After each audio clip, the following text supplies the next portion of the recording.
Ito ang nakaka-oh shocks! Naungusan ng BINI si Taylor Swift sa Daily Top Artist Chart ng Spotify sa Pilipinas.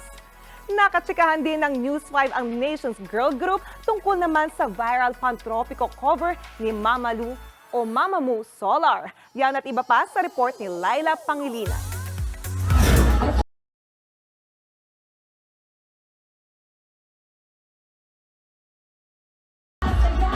Legit na pang Pinoy ang feels ng Colors Concert kagabi dito sa bansa ni Mamamoo Solar. Kabilang sa pinerform niya ang kantang Pantropiko ng ating Nation's Girl Group na BINI.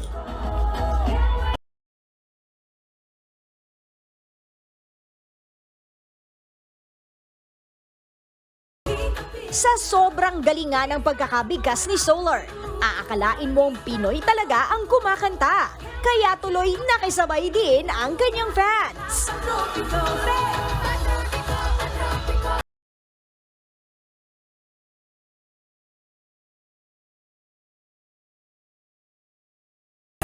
Pero not once, but twice kinanta ni Solar ang Pantropiko.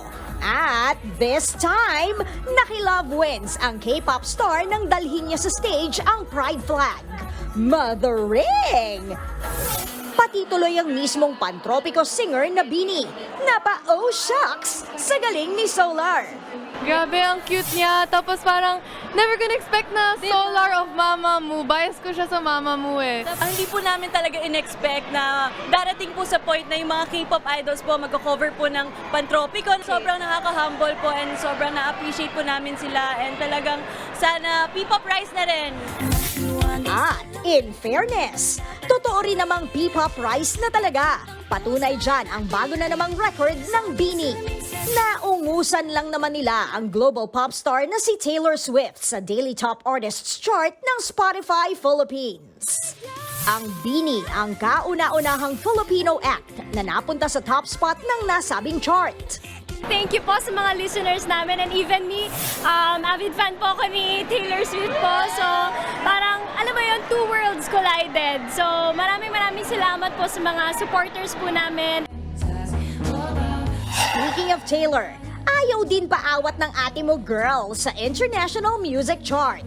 Dahil ang bago niyang album na The Tortured Poets Department, 2 buwan ng #1 sa Billboard 200. Ayon sa Billboard, inaasahang mangunguna pa rin sa linggong ito ang album ni Tay-Tay sa nasabing chart.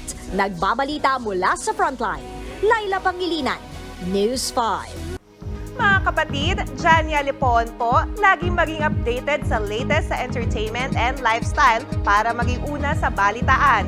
Bisitahin at mag-subscribe na sa social media pages ng News 5.